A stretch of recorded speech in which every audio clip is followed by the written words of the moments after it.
नमस्कार विद्यार्थियों,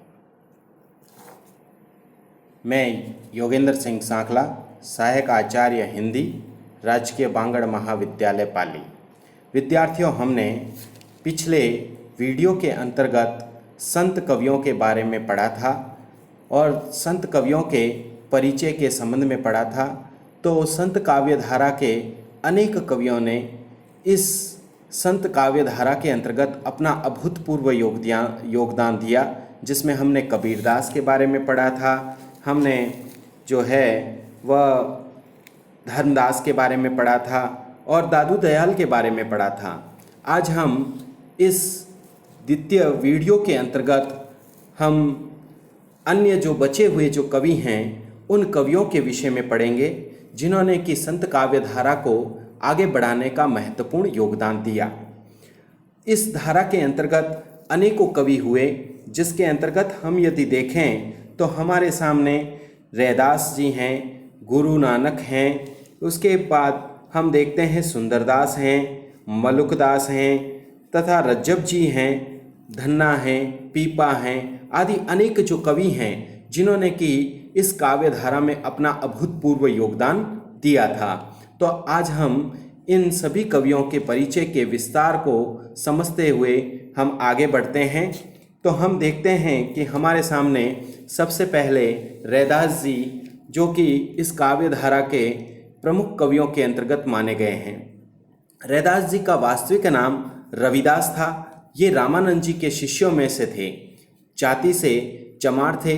निम्न जाति के होते हुए भी इन्होंने भगवत भक्ति के अंतर्गत, भगवान की भक्ति के अंतर्गत या उस परब्रह्म परमात्मा के प्रति उनका जो समर्पण भाव था और जो उनकी भक्ति थी, उससे स्वयं मीरा इतनी अधिक प्रभावित हो गई कि मीरा ने उन्हें अपना गुरु बना लिया था। कहते हैं कि मीरा सदैव अपने भक्ति के मार्ग की ओर जो बढ़ना चाह रही थी, उस मार्ग की दीक्षा उन्होंने रैदास जी से प्राप्त की। इनके प्रमुख जो ग्रंथ माने गए हैं वह ग्रंथ के अंतर्गत गुरु ग्रंथ साहब हैं। उस ग्रंथ के अंतर्गत इनके सारे दोहे संग्रहित हैं। इनकी कविता प्रत्येक व्यक्ति के जन जन तक पहुंची हुई है। प्रत्येक व्यक्ति के मुख पर इनकी काव्य की रचनाएं सुनाई देती हैं। कबीर की भांति इनका भी एक संप्रदाय था। इनकी अनेक रचनाएं हमें देखने को मिलती हैं, जिसमें से एक प्रमुख रचना है प्रभु जी तुम चंदन हम पानी, जाकी अंग अंग बास समानी। प्रभु जी तुम वन घन हम मोरा, जैसे चितवन चंद चकोरा। प्रभु जी तुम माली हम बागा, जैसे स्नोही मिलत सुहागा। प्रभु जी तुम स्वामी हम दासा, ऐसा भक्ति करे रैदासा। तो इस प्रकार की उनकी जो भक्ति थी वह एक समर्पण के भाव की भक्ति थी और उस ईश्वर के प्रति, उस परब्रह्म परमात्मा के प्रति उनका जो वास्तविक स्वरूप दिखाई पड़ता है। अगले कवियों के अंतर्गत यदि हम बात करें संत काव्यधारा के, तो गुरु नानक जी का नाम आता है। गुरु नानक ये महात्मा एक सिख संप्रदाय के प्रवर्तक थे। इनका जन्म कार्तिक मास की पूर्णिमा को विक्रम संवत 1521 को तलवंडी नामक ग्राम में हुआ। यह तलवंडी नामक ग्राम लाहौर में है, जहाँ जो कि वर्तमान में पाकिस्तान में है। इनके पिता का नाम कस्तूरचंद तथा माता का नाम तृप्ता था। इनका विवाह गुरुदासपुर के मूलचंद खत्री की पुत्री सुलक्षणा से हुआ।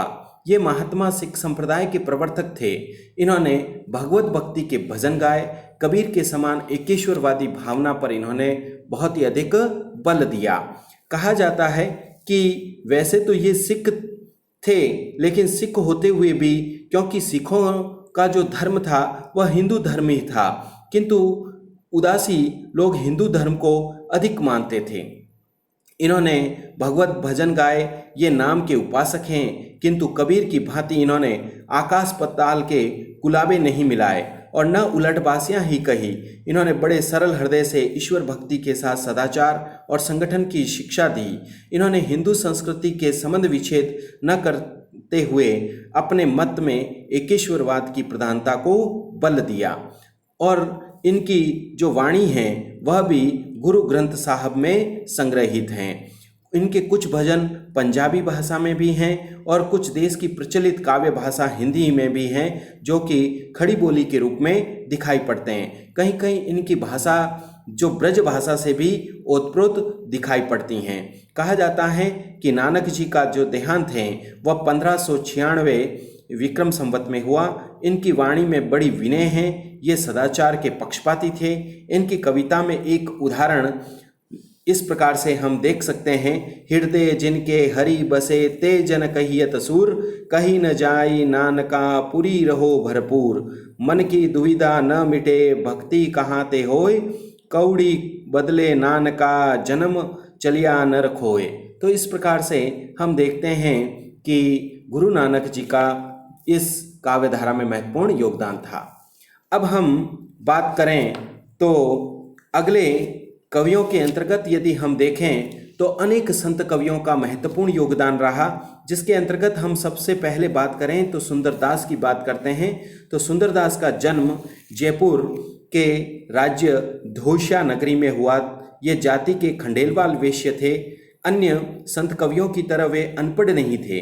जैसे दूसरे अन्य कवि हम देखते हैं कि संत काव्य धारा के अंतर्गत बहुत ही अशिक्षित थे, लेकिन ये अशिक्षित नहीं थे। इनका विधिवत विद्याभ्यास होता हुआ दिखाई पड़ता है। इन्होंने अच्छे से अच्छे सवैये लिखे हैं। इनका जो प्रधान ग्रंथ है वह सुंदर विलास हैं, जिसके अंतर्गत इनकी समूची रचनाएं हमें देखने को मिलती हैं। इनकी रचना साहित्यिक सरस, भाषा भी परिमार्जित ब्रज भाषा हैं। इन्होंने ज्ञान के अतिरिक्त नीति संबंधी छंद भी लिखे हैं। इसी काव्यधारा के अंतर्गत यदि हम देखें तो मलुकदास जी का भी बहुत ही बड़ा योगदान है। मलुकदास जी का जो समय माना गया है वह 1631 से 1739 ईस्वी के लगभग माना गया है। ये इलाहाबाद के कड़ा नामक स्थान के जिला जो कड़ा है उस कड़ा जिले में के ये निवासी थे और इलाहाबाद के रहने वाले थे। इनकी भाषा साधारणतः संत कवियों की अपेक्षा अधिक शुद्ध और सुसंस्कृत थी। इनको छंद का भी ज्ञान था। इनकी रत्न खान और ज्ञान बोध नामक 2 पुस्तकें हैं, जिनके अंतर्गत उन्होंने विभिन्न प्रकार के ज्ञानवर्धक बातें बताई हैं। जैसे उन्होंने आलसियों के गुरु मंत्र को व्यक्त करते हुए कहा है, अजगर करे न चाकरी, पंछी करे न काम, दास मलूखा कह गए सबके दाता राम। इन्हीं के इस प्रकार की जो भाषा थी वह प्रत्येक व्यक्ति को उद्वेलित करने वाली और प्रभावित करने वाली प्रतीत होती हैं। इससे यही प्रकट होता है कि ये मनमौजी और ईश्वर पर विश्वास रखने वाले कवि थे। यदि हम अगले कवि के रूप में बात करें तो रज्जब जी का महत्वपूर्ण योगदान है, जिन्होंने कि इस संत काव्य धारा में अपनी महती भूमिका को निभाया है। इन्होंने भी ईश्वर के एकेश्वरवाद की स्थापना करते हुए उसका प्रधान योगदान दिया है। इसके पश्चात हम देखें तो गरीबदास ये भी संत काव्य धारा के कवियों में महत्वपूर्ण कवियों के रूप में जाने जाते हैं। इसी प्रकार की धारा के अंतर्गत हम देखें तो धन्ना, पीपा आदि जो कवि थे जो कि राजस्थान से जुड़े हुए थे और इन्होंने इसी धारा को आगे बढ़ाने के लिए बहुत ही अधिक योगदान दिया। धन्यवाद विद्यार्थियों।